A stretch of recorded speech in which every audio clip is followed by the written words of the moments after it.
How do you don't propose me, right? How do I propose? You did. Yeah. No, this is a funny thing. What did I have? You didn't propose me. I think we had argument and I was crying and I said, you don't love me, you don't love me. He goes, I love you. I show you because I love you. And I said, Will you marry me? He just put the ring on my hand without something special. He just, when I'm mad, this is for you. That's not romantic.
I heard my wife's doing karaoke.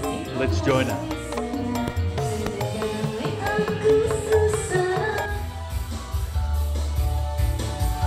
Hi guys, this is my wife Alina.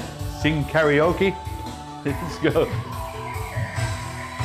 Say hello. Oh yeah. Hi, my name is Helena. This is one of our hobby. We do it maybe once a week, sometimes. Yeah. It's your hobby. It's my hobby. It's our hobby. Yeah.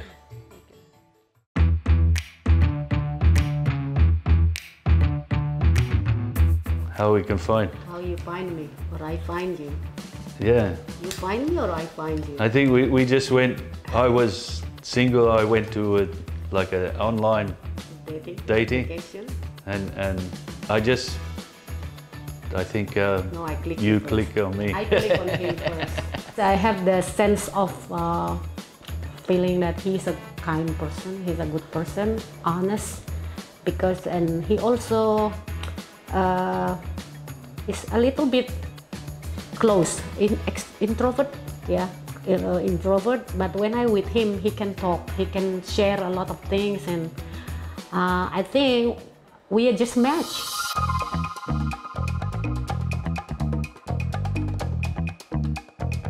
What makes me trust him, and I believe that he interests a lot to me, because he left his surfboard in the house. What? What? Off the bed. Oh my God! His wife kicked off the bed. New surfboard. You want to sleep with the surfboard? Yeah. So you kick me out from the bed? Oh my God. Because I have a friend who's also married with the surfer. He said when man leave the surfboard with you, it means he already trusts you. He will come back to you again, because the surfer will not leave his board without trust. Correct. And when we met, maybe after few months, and I asked him, I said, what is your next step? Are you serious with me? And I asked him about the next step after maybe third met, and I said, we have to make commitment. And what is the commitment? So he started looking for the houses for us to live, yeah. And he said he wants to live with me, but I said I can't, because this is not a culture that we can live together in Indonesia. So we have to find somewhere, and maybe we go for engage or marriage or something. But this is still too early for us. But then we start to thinking, why don't we just renovate the house? And before we got married, he started thinking about renovate my house. I said, we not even get married. Why you want to renovate my house? He want to renovate my house. I said, you can't live in the house after you renovate the house. So what is the value, what the benefit for you to renovate? And he said, okay, we'll think about the next step. I want this house to be looking good. Show commitment. Yeah, to show the commitment. And he renovated the house. He was in Iraq. Yeah, it's far away, and I live in Indonesia, and he destroy the house. Destroy the house. It's not something like, wow, it's amazing for me, because he's not even married and he start renovate my house. So I think, oh, he is not trying to play game.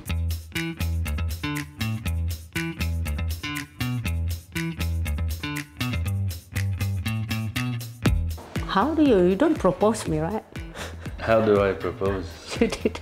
Yeah. No, this is a funny thing. What did I have? You didn't propose me, I think.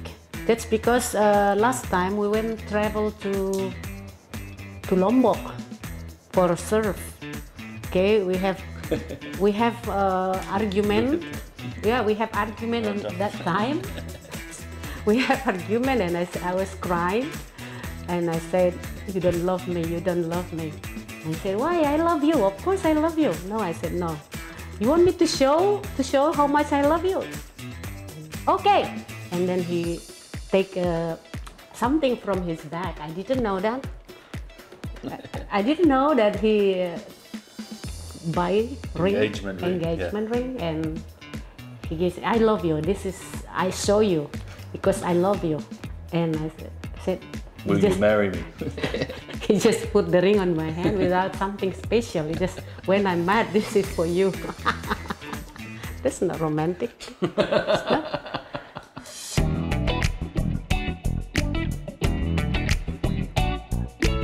Oh, the reaction of my mom, especially, because my mom, first thing when I was decide to marry with foreigner, mom was so scared or worried.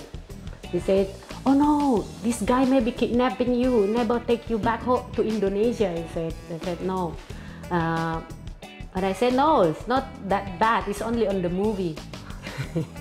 So, but then my mom still cannot accept that I'm going to marry him. So my mom was upset for 1 year.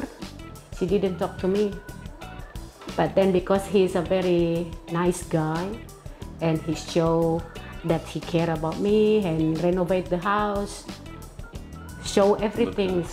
And the kids, yeah, the family, look after the kids, the family, and so slowly, and mom understand and mom loves him.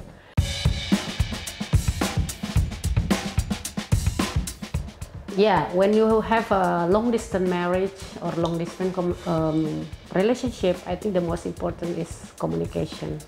Because I also busy, I'm very busy, and I have my own job, and he also busy, and I understand that his job is high risk responsibility. So I don't want to annoy him a lot, and I just let him do what he needs to do, and I do what. And he also let me do what I need to do. He never too much complain about if I don't respond him so fast, and he don't complain where I'm going, and he really make me as who I am. He don't be myself. I think that's one of the important points. Is what Helena said, was that you cannot be there 100% of the time, but you have to understand that someone else is living their life away from you, so you have to be flexible in when you communicate, or how you communicate, or understanding that they have other things that have to be done when you're not there as well. Yeah. Okay, I want to say after 4 years of marriage, it's been the best 4 years for many, many years, and I'm hoping that we have many, many more too. So, Thank you. Yeah. You dance? Did you Oh, dance? the dance. Yeah. The dance. Well, that was again, it's an experience, and if you're open to experiences, then it's different and it's enjoyable.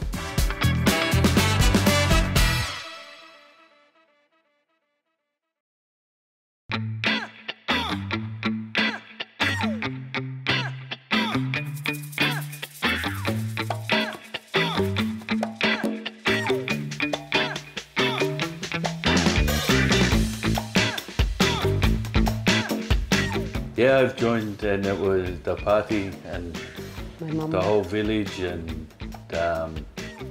it was very interesting. I didn't expect it to be so big and so much formality and so much organized. It was very structured in how they run the party, so that was quite surprising. And then I was surprised also with giving money to everyone, and so Saweran. yeah, so that was something I wasn't expecting. And so many family members too. Yeah, so many families. Everyone want to meet me, and then I cannot remember The name. 2 names, let alone 55 names. So it was very interesting. Yeah, he was surprised with because I went in the village, people so much respond, or they come to the house just to see him.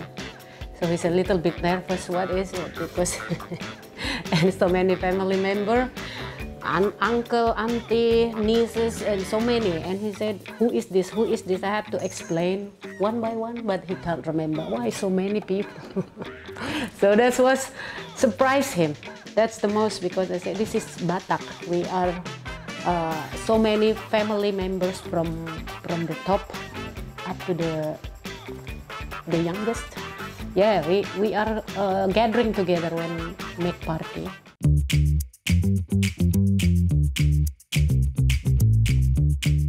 Yeah. You dance? Did you Oh, dance? the dance. Yeah. The dance. Well, that was again, it's an experience, and if you're open to experiences, then it's different and it's enjoyable, and very much fun, or something different. Like this. It is.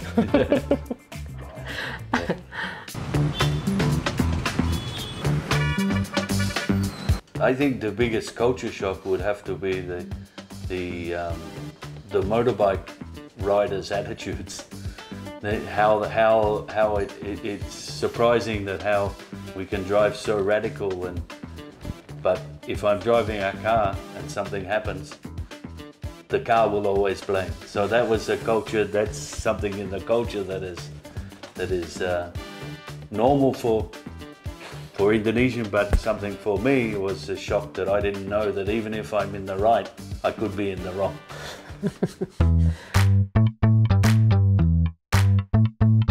I guess the other, one of the things was that I've never experienced that every corner or every place you park, when you're coming out, you'll pay. Someone, even though I know how to drive and I can have rear camera and mirrors, but then someone is there ready to take money. Even in every corner too. Yeah. In the street, you know. So that's something, I guess, it's culture normal for Indonesian, and they accept that and they know that. But when I came here, I was like, hang on, why I'm going to give them, even if it's only a little money, it's something that you learn, and that's it, and you know how the process works, so then you accept it.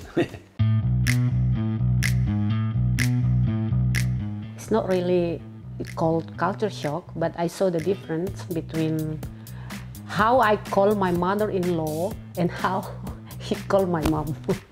Because when my mom come here, he asked me, "What is your mom name?"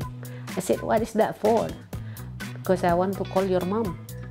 "No, that's not the way we call mom. You should call my mom is mom. You don't need to call my mom with her name. But it's different when I went to Australia to meet my mother-in-law. They want me to call their name. So which is not normal for me.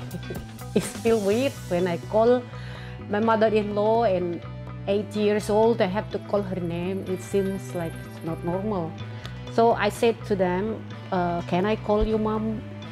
Can I call you dad? Because it's not normal for us in our tradition, in our culture. We should call someone older than you, or especially our parents.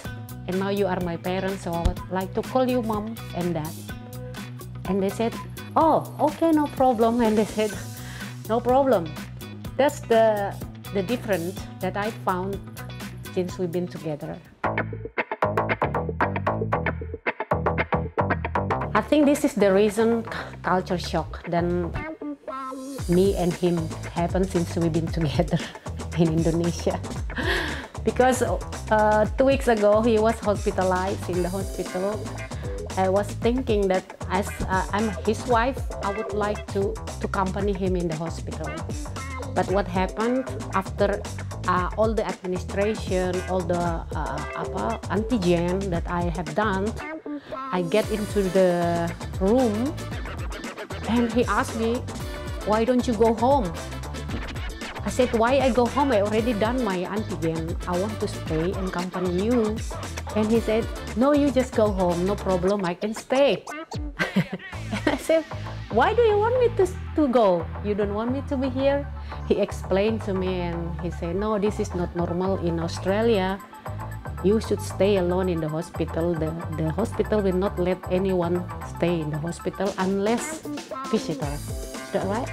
Yeah, just visitor hour. Yeah, just visitor hour. Small hours you're allowed. So you're not allowed to sleep in the hospital because he said, that's not normal to see me sleep in the sofa bed. And I also explained that's not the culture also in Indonesia. When your husband sick or your family or a kid sick, no one stay or look after in the hospital. So then you make a deal. So that's a difference. Yeah. It's the difference. And he said, okay, you can stay. I have no problem to stay. No problem.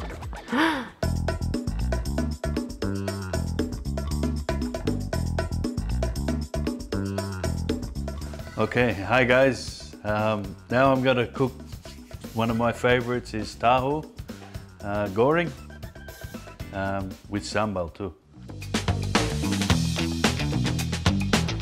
You remember when we went to the village? Yes, when we went to the village, very nice. in traditional market we have Yeah, migoma. we have mee goma. Yes. Yeah. Yes, very nice. I like mee goma very much.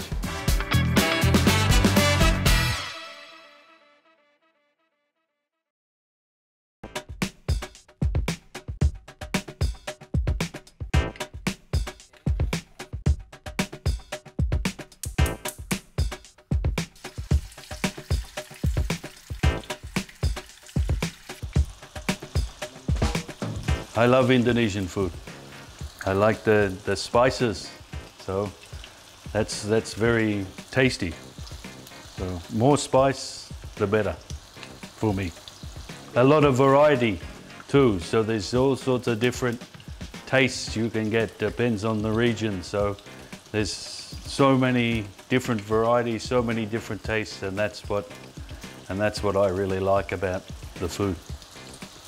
Yeah, I'm more than okay with spicy. I like lots and lots of chili, probably more than Indonesian.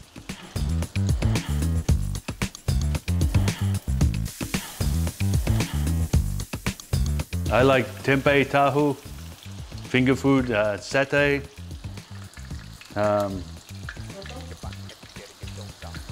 Yeah, soto, ayam bakar. So I like that sort of food. About the only food I really don't like is the fish with little bones. I like my fish fillet. But apart from that, everything else I have no problem. And stinky bean. I don't like stinky bean.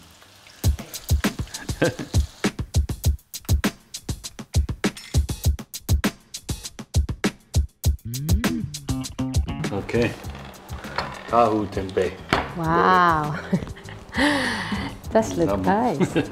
We don't have problem with Indonesian food, so we don't really into Western food in here. But sometimes I like lots of salad, so I'll eat lots of salad, and I just make a salad, seaweed salads, normal salads.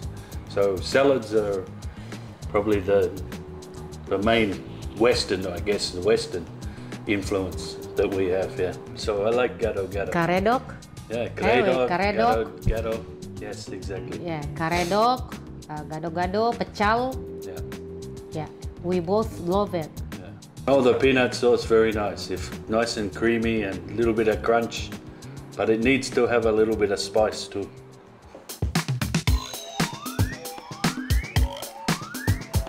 Remember when we went to the Goma? village? Yes, When we yes. went to the village, Very nice. in traditional market we have Yeah, goma. we have mee goma. Yes. Yeah. Yes, very nice. I like mee goma very much. The taste is, I mean, I like, but I have to put more spice in for me. But the taste is lots of different flavors, and that's the thing. I think with Indonesian food, there's lots of different textures and different flavors, so that's why I like it.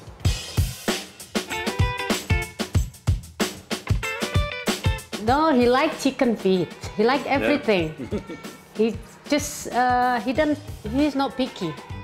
He will eat anything that we cook here. He will eat. But I know what he liked and what he don't like. Just don't serve him like salty fish or stinky bean. But everything he will eat as long as there is sambal. Sambal terasi. He will mix it with bread. The jam, he will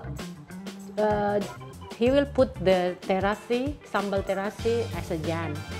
So everything good.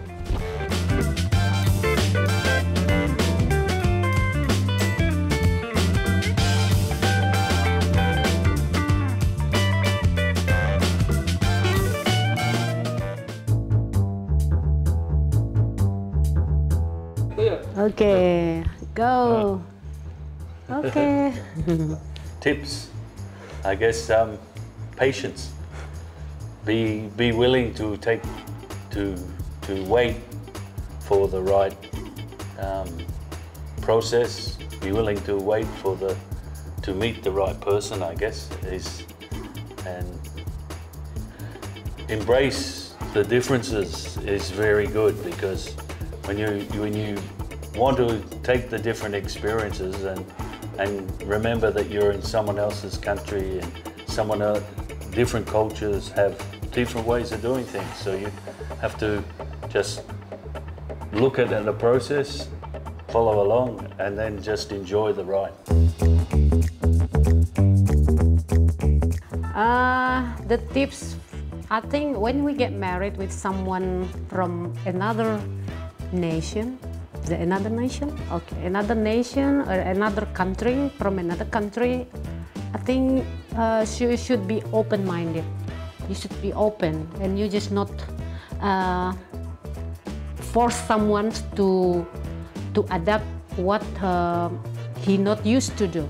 You know, you got to be learning slowly, flexible, and not just force. Definitely a balance and equilibrium of needs and wants and desires, I guess.